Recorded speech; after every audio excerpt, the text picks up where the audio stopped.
10 years ago, I had kind of a silly problem. You see, my couch and my TV were a little too far apart for me to play Nintendo 64 comfortably. And what was I supposed to do? Sit on the floor like a caveman, run an extension cord and risk somebody tripping over it and hurting themselves, or worse, damaging my Nintendo? No way. Obviously, the only solution was to make a wireless controller. The only problem was, I didn't really know how to make a wireless controller. Luckily, the internet is full of much smarter people than myself, and with some quick searching, I found an open source project for exactly what I was trying to do, complete with schematics, source code, and assembly instructions. I had been an electrical engineer for a few years by that point, so I thought I could probably figure it out. I just needed to gather the necessary supplies and put it all together. Piece of cake. Once I had everything assembled and programmed, I rushed to my N64 for a test go. This was literally going to be the coolest thing ever. There was no question in my mind that it would work. And of course, thanks to my expert engineering skills, it worked the first time, no issues at all. Actually, it was a spectacular failure. It didn't work at all, and not only did it not work, I didn't even know what the first step was to figure out why it wasn't working. It looked like it was the caveman route for me after all. I'm just kidding. I didn't really give up. But I did go back to the drawing board. What if instead of troubleshooting someone else's work, I started from scratch and tried my hand at designing it myself? And so my journey began. I designed the hardware and the software from scratch. I built some PCBs and had a working prototype. This guy right here. And I was really proud of what I had accomplished. There was still more I wanted to do to take it from a prototype like this to something that was a little bit more polished. But at that time, my life had begun to change. I was married and we were expecting our first child. Hobbies would have to take a backseat for a while. My second child arrived 2 years after that, and then, during the height of the pandemic, our family sold our house and nearly all of our possessions and moved to Japan for my job for 3 years. I wasn't sure if life would ever feel normal again. From that time, I put the project on the shelf until now. I periodically thought about it, and I started to wonder if I would ever finish it. Would I, on my deathbed, name this incomplete project as my one and only regret in life, begging my children to finish what I had started? Recently, however, my wife had the opportunity to go to grad school, which allowed me to take a sabbatical from work. I've just completed my final day at Next Year Automotive after 13 years. The date is June 27th, 2025. Which means Wireless Controller 2.0, here we come. I'm Alex Barrel. Let's make a wireless controller.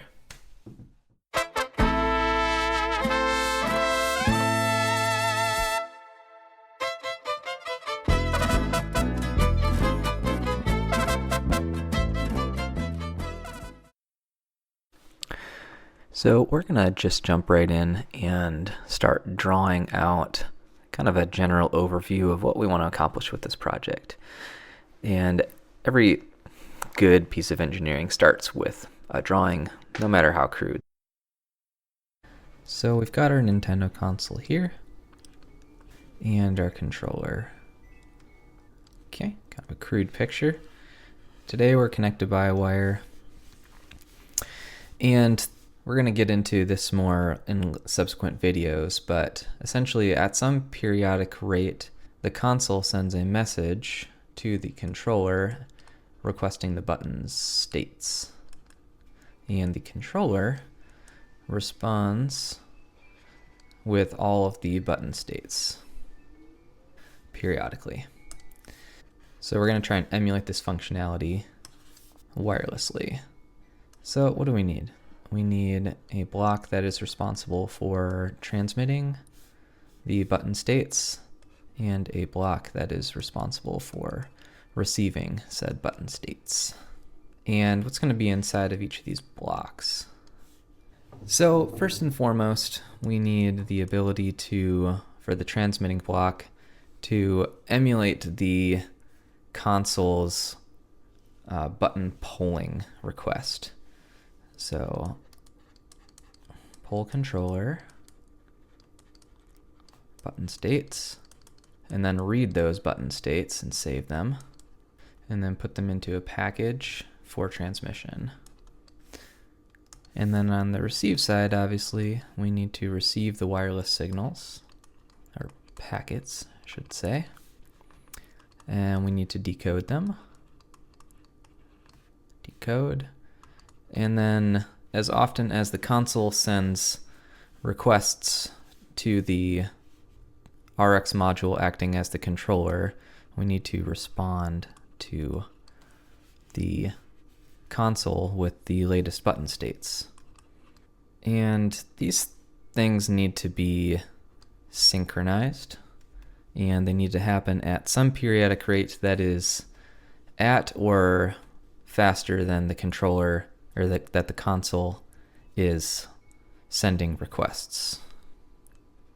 And let's go down here for just a second. We'll look at what I mean by this.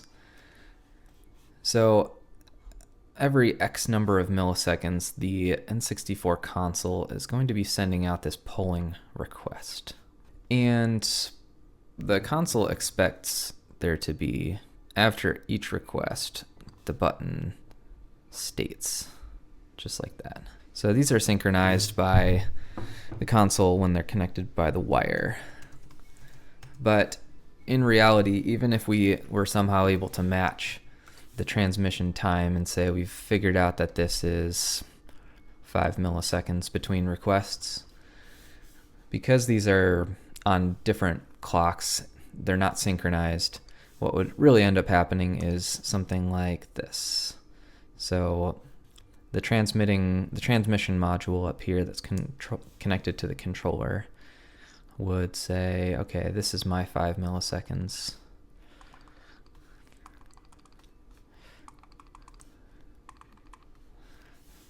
So we can't always guarantee that at the request the buttons would be available and or transmitted in time.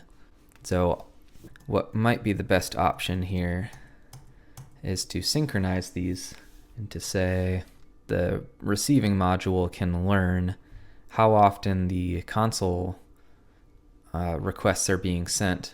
And then before that happens, with enough time for button pull and wireless transmission, we would have some buffer to say X milliseconds before the RX module would send some request to say, give me your button states.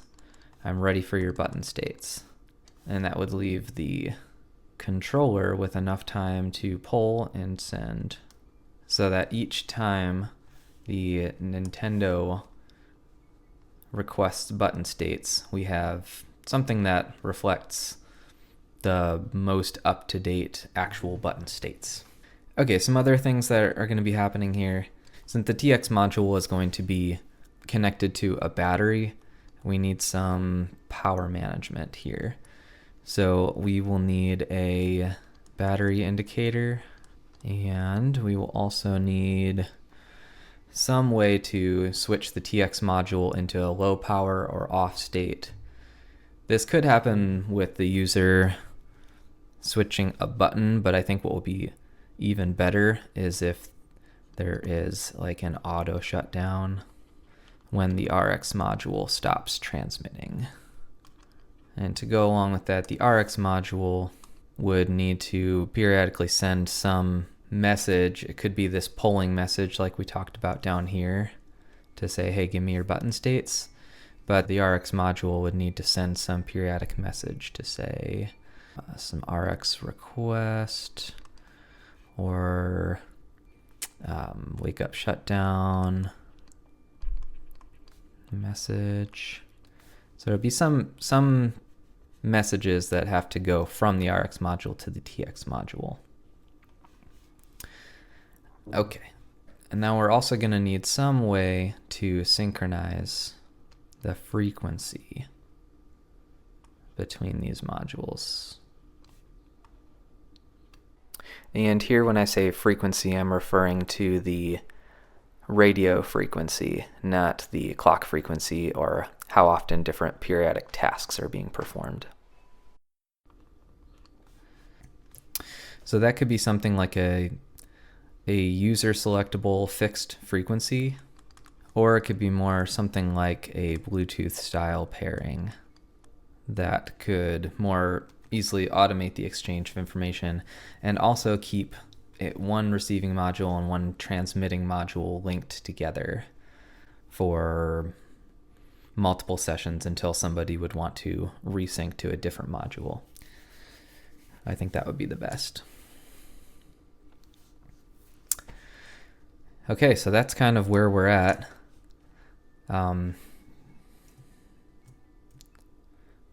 So that is what we are looking to do at a high level. In the original prototype, I used an Atmel ATtiny48, an 8-bit microcontroller running at 8 MHz, and a Nordic NRF24L wireless transceiver module, which interfaced with the microcontroller over SPI. I was looking for a more powerful microcontroller for the possibility of running more advanced features or just needing more than the 4 kilobytes of program memory that the ATtiny had. I found out that Nordic Semiconductor, the same company that makes this wireless chip, also makes microcontrollers with integrated radios, and I always thought that if I resurrected this project, I would redo it with one of these microcontrollers, if for no other reason than the small size and reduced component count, because I eventually want to be able to fit this into this. Nordic recently released the NRF54 series of chips, which have a 128 MHz ARM core with tons of memory and tons of peripherals. The other big benefit for me for this project is the availability of FCC certified NRF54 modules. So if I ever did want to make and sell this as a legal product, it would make it a lot easier. Now, in the next video, I'm going to walk through setting up the software environment for the NRF54, as well as getting a demo project up and running on this NRF54 development kit that I have. It's got buttons, it's got LEDs. We'll do something simple. Stay tuned and see you in the next one.